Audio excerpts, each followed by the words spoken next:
Okay, so I was originally going to do Dan Slott's Amazing Spider-Man Volume 2, but what I decided to do was kind of wind the clock back a little bit. And instead, we're going to do a video on the origin of Anti-Venom. Now, the reason why we're doing this, and it's actually kind of like a fish out of water, doing the story, but the reason why we're doing this is because of the fact that there's like the third volume, I think, of Dan Slott's Amazing Spider-Man called The Return of Anti-Venom. And what I didn't want to do was try to cram the origin in with the return of Anti-Venom, because it's like, hey guys, here's the return of a character that you don't know anything about. And so it's just kind of like, well, that's a problem. So I figured we'd go ahead and just kind of like do the origin. But the cool thing about this is that this really deals in a lot of ways with the reshuffling of Eddie Brock and even the Spider-Man mythos to a degree. It's really more about Eddie Brock than Spider-Man than Peter Parker, but the two kind of go hand in hand in terms of why it was done. And what I mean is following the events of One More Day, when Joe Quesada sat down and said, we need to basically take away everything that dates Peter Parker. That is to say, everything that makes him anything other than just like a kid trying to find his way in the world. Fans freaked, and they freaked for the same reason that, the pre-New 52 Wally West disappeared, things like that.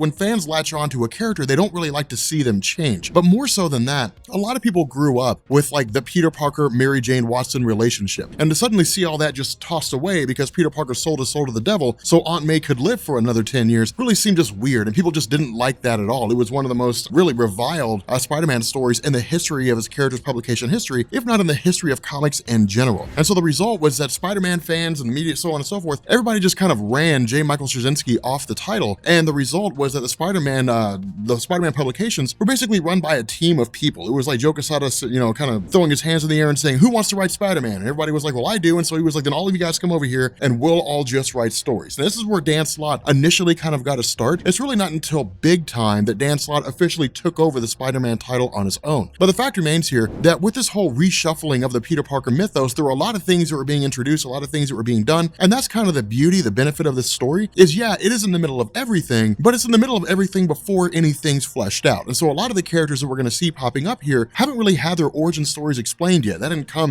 for another 10, 15, 20 issues after this particular publication. But the fact remains here that with Peter Parker, picking up with him, the cool thing is that we kind of get this, reminder of everything that's going on. And that's what I wanted to touch on for a second. So, the whole origin of Peter Parker's timeless. A kid who's a science geek, bitten by a radioactive spider, gets the proportional strength of a spider, he has spider sense, so on and so forth. Spider-Man is born, becomes a hero after the death of Uncle Ben, all that kind of good stuff. But the idea is that there are also some characters that are being introduced. You have like Menace, for example. You have Mr. Negative, one half of a split personality between a guy named Martin Lee and, really a guy posing as Martin Lee and Mr. Negative. You have a few characters who are being introduced here and there. Of course, you've got your regular cast, so you have like Harry Osborn, so on and so forth. But what this does is it initially picks up with a conflict between Menace and Spider-Man. Now, this is one of the things that I was talking about where we're kind of in the middle of things, but none of this has really been fleshed out. Menace is a character who popped up before this story happened, but the origin of Menace had never really been explored. That didn't happen until Amazing Spider-Man 586, I think. And it turns out to be somebody that we're quite familiar with. But the idea here is that Menace is in a lot of ways kind of this reimagining of the Green Goblin, right? I mean, Norman Osborn is like an intrinsic villain of Spider-Man. The idea here is that Menace is really seems to be acting more like a vigilante, in the sense that Menace doesn't really have an adherence to like one particular person. It's just Menace kind of pops up and says, here are the things that I'm about, I'm about taking out Spider-Man, so on and so forth. But it's kind of this reminder where things stand. At the same time, there are also a lot of refugees who seem to have been brought into the United States for reasons that we're not really sure about. And they're just kind of escaping, taking up residence. They'll actually kind of wrap back around towards the end of the story. But again, this is just kind of a reminder of the direction that things are going in terms of Peter Parker, where he stands, what he's about. But this is when we start to get into the idea of Frontline. Now, prior to this, a guy by the name of Dexter Bennett had basically purchased the Daily Bugle. The problem with this is that instead of upholding the traditions of J. Jonah Jameson by keeping the Daily Bugle as a reputable news source, albeit a reputable news source that's slanted against Spider-Man, the fact remains that Dexter Bennett basically turned it into a tabloid magazine. It was like the National Enquirer, the Weekly World News. It was the lowest of any form of publication. And because of that, Peter Parker effectively left. Now, it was really more of like, I guess, a firing than him actually leaving. And the reason why was because of the fact that under, the leadership of Dexter Bennett, Peter Parker was basically transformed into a member of the paparazzi. But his actions in taking photographs of people, albeit not really wanting to do so, led to the deaths of one of the people that he was photographing. And so following that, realizing that his action was leading to the death of people, he basically vacated. Now, prior to this, Robbie Robertson had left, Sally Floyd, Ben Urich, they had all taken off to form Frontline. Now, of course, Frontline is a name you guys are probably familiar with regards to Civil War. Initially started out as a blog, but it was transformed into a wholesale news company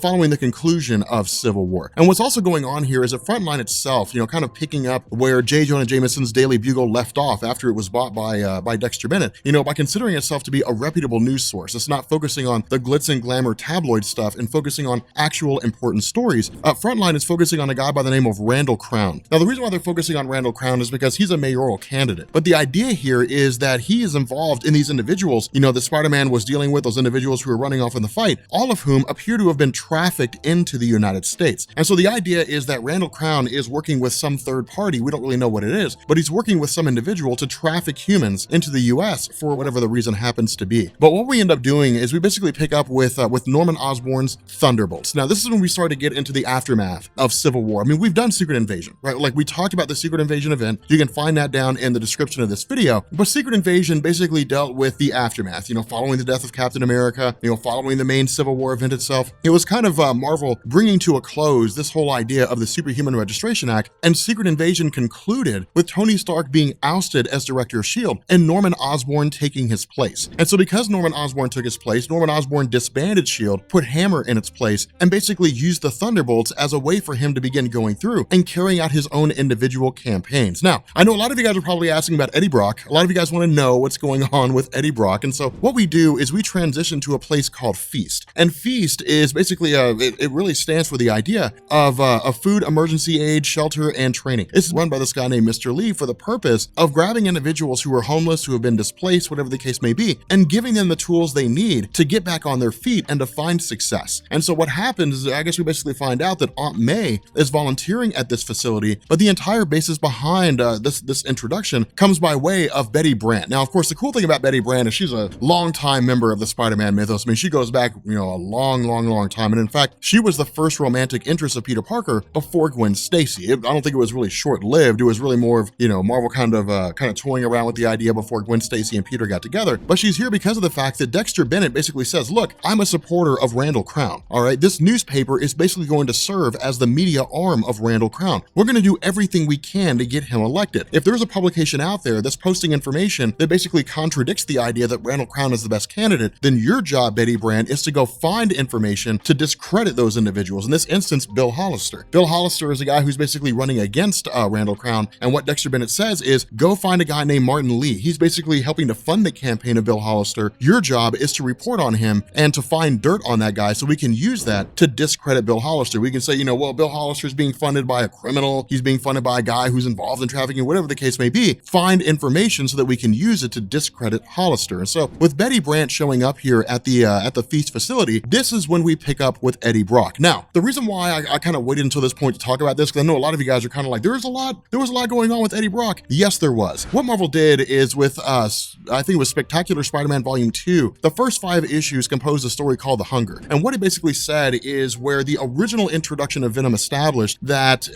Eddie Brock was a guy whose career was basically ruined by Peter Parker or by Spider-Man, and he bonded with the Venom Symbiot for retribution. What Marvel does is they came back and said, no, that's not really the case. Instead, what happened was Eddie Brock had cancer, and the Venom Symbiot bonded itself to Eddie Brock just for the simple fact that Eddie Brock's body was just pumping out chemicals like crazy, and it would keep the Venom Symbiot going. And so in response to that, every time Eddie Brock went after Spider-Man, every time the two of them got into a conflict, Eddie Brock was acting on the defensive. He was terrified that if Spider-Man took the Venom Symbiot away from him, it would result in him dying. Now, eventually, what Marvel did is they came back between 2004 and 2007, and they started launching all these small little stories about Eddie Brock. There were about 2 or 3 of them. And what happened is Eddie Brock basically cast off the symbiote itself. He came to terms with the idea that he was going to die, and this basically picked up with him succumbing to his cancer, or at least appearing to succumb to his cancer, and falling into the process of dying. Now, again, this ties into the idea that Marvel was moving the Venom symbiote away from Eddie and putting it on Scorpion. But what happens is Eddie Brock basically travels to the F.E.A.S.T. facility. He meets with Mr. Lee, and Mr. Lee basically cures him. Now, this is the other half of the Mr. Negative persona. It's one of the reasons why I kind of wanted to wait to this point to cover that. But the whole Mr. Negative, Mr. Lee dichotomy is kind of strange. That's fleshed out in a different origin. We don't really know too much about him, not for this story anyway. The only thing we really need to know is that Mr. Lee, the actual person that we're seeing here, is a guy that can heal people by touching them. When it comes to Mr. Negative, he's the other side of the coin. It's like this dichotomy between good and evil. Bruce Banner, the Incredible Hulk, that kind of thing. You know, it's this Dr. Jekyll, Mr. Hyde sort of situation. The face that we see here with Mr. Lee is the good side. But at this point, the way that Marvel's played this out, he doesn't know about the Mr. Negative persona. He just kind of switches over to it, and then Mr. Negative Negative basically operates as a crime boss in Chinatown. But what happens is that where Mr. Lee had essentially touched Eddie Brock and cured him of his cancer, in this instance when Mr. Lee's talking to Betty Brant, and he's basically talking about how this place is considered to be a place of miracles, but how it's really, God curing people, so on and so forth. When he touches Eddie Brock a second time, it reactivates the latent symbiote, Venom Symbiot in his body. Now, what this does is this basically sets the stage for the introduction of Anti-Venom, for the idea of Eddie Brock going from normal Eddie Brock to becoming Anti-Venom. And the way this is done is actually really, really cool. It's one of these interesting things where it's like a million different things all going on at the same time. But with Peter Parker heading back, going back to his residence, he's encountered by Norman Osborn. Now, the reason why is because at this moment right now, Spider-Man's essentially a fugitive. And the reason why Spider-Man's a fugitive is because Norman Osborn, with all his power, all his ability, has been trying to find a way to bring Spider-Man down. The problem with this is that Spider-Man is an Avenger. Spider-Man is one of the world's most celebrated heroes. The other thing you have to keep in mind here is that following the events of One More Day, and I think during the events of Brand New Day, I'm not going to swear to that, Peter Parker went to Doctor Strange and had Doctor Strange wipe the world's mind that Peter Parker was Spider-Man. Of course, he revealed his identity during Civil War. That's why no one knows who he is, because Doctor Strange took care of that for him. And so the result is that Norman Osborn, all he really knows is that Peter Parker gets pictures of Spider-Man, the two of them seem to work together, and he wants to know where Spider-Man is. That's why Spider-Man's being framed, because Norman Osborn basically wants to make Spider-Man look like a murderer by going around killing people and then putting spider tracker devices on these dead bodies, so that anybody who covers a story, any forensic, scientist, whoever it is that analyzes these bodies, will come to the conclusion that Spider-Man killed them. Now, of course, we know Spider-Man didn't, but what this does is it allows Norman Osborn to kind of, show up in New York, show up in Manhattan, and begin the process of trying to find Peter Parker. Now, with Norman Osborn basically being forced to vacate the apartment because of the fact that, the roommate of Peter Parker, who at the time was a cop, was basically showing up, because of the fact that Norman Osborn didn't want to be seen as somebody who was caught abusing his power, because likely it would lead to him being removed as director of S.H.I.E.L.D. What ended up happening here is he basically takes off, and then Peter Parker as Spider-Man goes to see him in his base of operations, more or less to question him, to interrogate him, to find out what it is that he's doing. Because keep in mind, while Norman Osborn doesn't know that Peter Parker's Spider-Man, Peter Parker knows that Norman Osborn is the Green Goblin. And where Norman Osborn is putting on the front that he's a legit guy, where he's putting on the front to the world that he's a capable director of S.H.I.E.L.D., or I guess the director of Hammer at this point, Peter Parker knows it's only a matter of time before his nefarious deeds come to light. And so Peter Parker's half waiting it out, half looking for information to verify that Norman Osborn's a bad guy, because of course, we know that he is. But what Norman Osborn had also done is, in response to the idea that he had to leave Peter Parker's apartment early, he sent the rest of his Thunderbolts out, Songbird, Venom, so on and so forth, sent them all out and basically said, go find Spider-Man. Do whatever you need to do, but go find Spider-Man. Of course, not realizing that Spider-Man was going to show up on his doorstep. But what happened is the Venom Symbiot was basically tracking down its previous host, tracking down the last host that it had. The issue with this is that one thing to keep in mind, the Venom Symbiot has a mind of its own in a lot of ways. Not only that, Matt Gargan doesn't really know how to use it effectively. He's still relatively new to the whole Venom concept, and so he's not nearly as adept or as used to Venom as Eddie Brock is. And the result is that the Venom Symbiot is actually tracking down, or at least it seems like it's tracking down, Eddie Brock. And the reason why is because what it does is it smashes into the F.E.A.S.T facility and encounters Eddie Brock with the intention of re-merging with him. The issue with this is that when the Venom Symbiot accesses his body, it jumpstarts this latent, symbiote, these symbiote cells inside the body of Eddie Brock. And what he does is he emerges as Anti-Venom. Now, with regards to Marvel creating this standard, they had to find a way to differentiate the two, right? I mean, all the symbiotes have some aspect of them that make them unique, whether it's Toxin, basically the child of Carnage, whether it is, Venom itself, whether it is Carnage itself, whatever the case may be. A lot of the symbiotes have things that make them different, that make them unique. They share a lot of common traits, the immunity to Spider-Man, Spider Sense, the same sort of abilities that Spider-Man has, wall crawling, shooting webs, so on and so forth. For Anti-Venom, he's basically a guy, or at least the powers that Anti-Venom has are almost like a healing touch, so to speak, in the sense that, the abilities of Martin Lee were absorbed to some capacity or in some form or fashion. But what Anti-Venom has the ability to do is to basically touch the bodies of other people and cleanse them of impurities. And what this does is it gives Venom a weakness to Anti-Venom, in the form that whenever Eddie Brock touches the Venom Symbiot, the Venom Symbiot will start to recoil. It'll start to sort of go away because of the fact that it's literally being burned. It's like putting fire to your skin. And so what happens is Spider-Man, of course, shows up on the scene, realizing that that Venom's basically shown up at the F.E.A.S.T facility where Aunt May works. And it's just like this three-way battle between the two. And it's actually really kind of cool to see. It's like Spider-Man versus Anti-Venom versus Venom. And it's awesome. I love things like this. I love the way these events, kind of coalesce, the way these little stories coalesce and begin to come together. But in the midst of this whole conflict, in the midst of all this madness, we suddenly have the Menace arriving. Now, of course, with the Menace showing up here, it's really for the purpose of grabbing Bill Hollister, carrying out its own goals, carrying out its own means. And so what we do is, while, Menace basically takes off with Bill Hollister, or at least it seems like Menace is taking off with Bill Hollister, we have Spider-Man, Peter Parker, of course, planting his camera for the purpose of taking pictures so he can give them to Frontline, and then engaging in the conflict. The funny thing about this is it's kind of like a mistake of identity, right? I mean, Peter Parker comes to realize that Anti-Venom is Eddie Brock, but in his mind, Eddie Brock is a bad guy. If Eddie Brock is wearing a symbiote, then it means Eddie Brock's gonna go do bad stuff. And this is a huge deal because, yeah, Cletus Cassidy was dangerous, but Eddie Brock knows how to fight Spider-Man in a way Carnage may never know. Now, of course, they're both equally dangerous, and in truth, I would go as far as to say that if we're talking about a direct fight, it's Peter Parker going against Carnage, Peter Parker going against Venom, it might be kind of a tough sell to tell me that Venom might get the upper hand, that in the end, Carnage would probably be the one to come out on top. But the idea here is that Peter Parker basically says, look, if you're Eddie Brock, then you must be a bad guy, but you're fighting Venom. So are you a bad guy? Is Peter Parker trying to get his bearings, trying to understand what's going on, but while this is happening, kind of staying out of the way at the same time? And so a really funny moment ends up happening here, when Peter Parker takes this philosophy, the enemy of my enemy is my friend, when he tells, Anti-Venom, he's like, hey, you hate Venom, right? And Anti-Venom's like, yeah. And he's like, well, I hate him too. Let's team up. And then they basically team up against Venom and start taking him out. And it's really cool to see. It's really fun to see. But the issue with this is that, when Matt Gargan is basically cured, or at least it seems like he's cured of this Venom symbiote, where it's basically removed from his body, Anti-Venom basically turns his sights to Peter Parker. Now, the funny thing about this is he says, look, I can sense that you have issues, that your blood is not as pure as it needs to be. Part of this is because of the fact that at some point along the line, you were exposed to radioactive, man. So you've got a little bit of radiation in your blood, but then he also realizes, oh, you've got a lot of radiation in your blood. Now, we know that that's how Peter Parker's powers function. Peter Parker has his abilities because his blood is irradiated. And so if Anti-Venom were to be able to go through with what it is that he's doing right now, which is basically purging the radiation from the blood of Peter Parker, he would lose all of his spider powers. And so it's kind of cool seeing this whole thing go on. The problem with this is that while all these events are unfolding, of course, when the cops had shown up, when Menace was trying to take Bill Hollister, and Menace was forced to leave Bill Hollister behind, that Menace comes across Norman Osborn. Now, this is cool because this is kind of this return to familiarity with Norman Osborn, right? Like, there are moments in his character's publication history that are iconic. For example, the death of the Green Goblin, when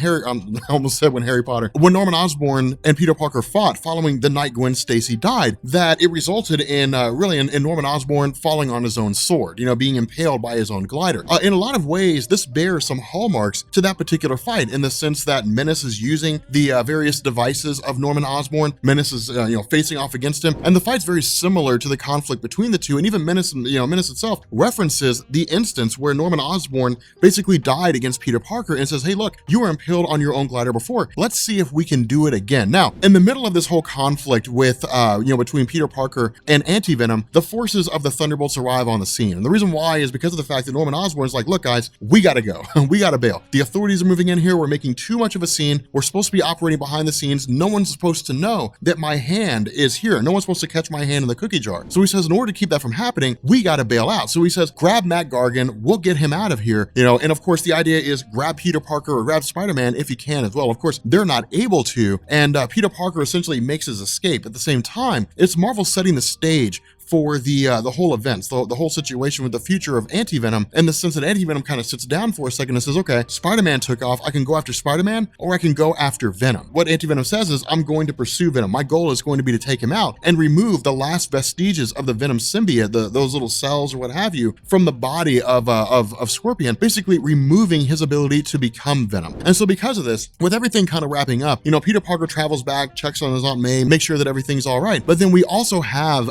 Norman Osborn speaking directly to Randall Crown. And what we find out is that Norman Osborn and Randall Crown were essentially working together, in the sense that Randall Crown was trafficking people into the US by way of the various, cargo ships and so on and so forth that belonged to Norman Osborn. Of course, this was really, kind of a big deal. It was a very hush-hush thing for Osborn, just because of the fact that if it came to light that he was complicit in the trafficking of humans, it would bring down everything that he's worked so hard for. Because remember, what Norman Osborn's trying to do is basically take over the United States. And so what he does is he grabs the camera that Peter Parker had basically left behind, forgetting that it was there, and he starts showing the photos to the members of the Thunderbolts, and he says, there's a weakness here. There's a weakness here that we can exploit. And what he does is he says, whenever this camera's posted up, it's basically whoever Spider-Man is getting pictures for himself. And what he says is that inside the suit on the Spider is basically a tracking device, and the camera follows the Spider suit, which is how it is that it's always able to get these perfect shots. That's why the camera is just not taking shots of an empty road. It's actually following his physical body, and that's why he's always got his chest or his suit turned out to the camera so we can take pictures of him while he's moving. But what Norman Osborn says is what we can do is we can basically tap into the frequency that this camera uses to follow the device in his chest, and we can in turn find a way to basically infiltrate Spider-Man's spider sense, to basically deceive it so he doesn't know that we're there. We can use that to our own advantage, and then we can take him out from close quarters, from a distance. We can shoot him while he's going from building to building, and his spider sense will not alert him to what it is that's about to happen. Now from here we find out that among the various soldiers that exist as part of Norman Osborn's regime is actually Anti-Venom, is Eddie Brock, and this is when we learn that his suit basically allows him to shapeshift. It allows him to take on virtually any form that he wants to, and the result is that he's essentially infiltrating this. And the cool thing is that, again, Eddie Brock as Anti-Venom, it's kind of like it's trying to be a hero. He's trying to be a good guy, and that's one of the things that makes him so unique. The problem with this is that after this story, I don't think he shows up again until the return of Anti-Venom. So it's kind of sad to see him only show up for a handful of comics. But the idea here is that he's essentially keeping tabs on everything that's going on, monitoring everything that's taking place. Now, with regards to Matt Gargan, with regards to Scorpion basically losing his ability to become Venom, it's not like the Venom symbiote is gone from his body in its entirety. It's still there. The issue is that it's basically been damaged to the point that it almost seems to be beyond repair. And so what happens is Radioactive Man basically begins to expose the body of Matt Gargan to radioactivity. And the reason why is because the goal is to basically take a blood sample and see if there's a way to essentially remove the antibodies basically that Anti-Venom puts out, to remove those from the body of Matt Gargan. And so what happens is Norman Osborn actually takes these chemicals and uses them on a guy named Freak. Now, Freak was originally introduced as a drug addict in the Amazing Spider-Man stories. That's really all he was. He's a character that was created as a means to an end. And what I mean by that is he appeared in a couple stories here and there, but this is by far the most notable role he played. Freak was basically a guy who grabbed just a random syringe, injected himself with the chemicals from Kirk Connors from the Lizard's lab, and then suddenly he developed the ability to basically adapt to any situation. He's not like a mutant or anything, and it's not an instantaneous thing. Instead, what happens is, he'll be burned alive, for example, and then his body will enter a chrysalis stage, and he'll come out immune to fire. And that's the way his body functions. It gets to the point where he just basically is immortal, like he can't be killed. And that's what Norman Osborn's banking on here. What he does is he takes the Anti-Venom compound, he injects it into the body of Freak with the intention of creating this super venom. And the purpose of having this super venom will basically be to kind of lay waste to things. That's the danger of it, is that a few drops will ultimately end up killing people.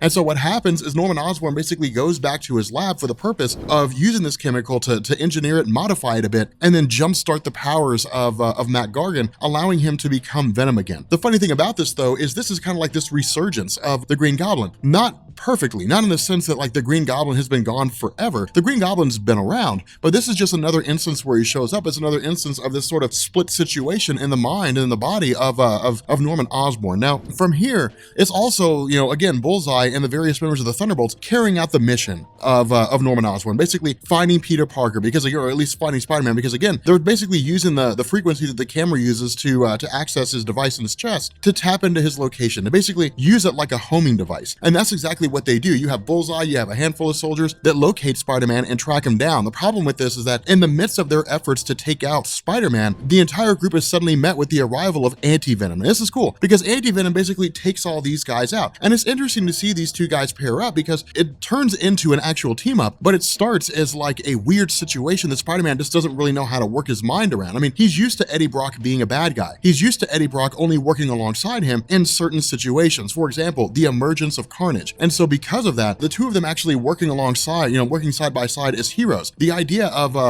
Anti-Venom saying, hey, look, you left your camera behind, they took it, and that's how they found you. It's interesting. It's sort of a weird situation for Peter Parker. And so ultimately what happens is Anti-Venom and Parker are able to basically take out these various soldiers, knock out Bullseye, and then just bail out. Now, of course, we also have Matt Gargan being injected with the serum. The issue is that it's not an instantaneous thing. It'll take time for the Venom symbiote to come back, and the reason why is because the purpose of the serum is to basically burn out the Anti-Venom antibodies and allow the Venom symbiote to begin re-emerging. And so while it's in the process of doing that, Scorpion's basically given an updated Scorpion suit. And so again, this is Marvel kind of toying. This is Marvel going back and forth saying, hey guys, you know, you're getting the best of both. You're basically getting a side-by-side comparison. Here's a story where you see the Scorpion and you see the Scorpion as Venom in the exact same situations, in the exact same conflicts. Which one do you like more is really kind of what was going on here. And so the result is that we really get to kind of choose which one we enjoy, which one we don't enjoy. And so picking up with Spider-Man and picking up with Anti-Venom, the idea here is Anti-Venom basically says, hey, look, Norman Osborn, the Thunderbolts, the guys you're looking for, they all went back to the Osborn lab. They're all back there. You need to go to the Osborn research group if you want to track them down. And so it was kind of cool seeing these two guys work together, but we also see some really cool bit of ingenuity. The reason why this works so well and the reason why team ups between Venom and Spider-Man have always worked is because it's like they're two sides of the same coin. You've got Spider-Man with his spider sense, you know, with his capabilities, his agility, strength, so on and so forth. And you've got Eddie Brock with his experience as part of Venom, you know, with the Venom Symbiot. And so because of that, we basically have, you know, what looks like Spider-Man infiltrating the facility and being attacked by the Thunderbolts, only for us to find out that's not Spider-Man, that's actually Anti-Venom shapeshifted as Spider-Man.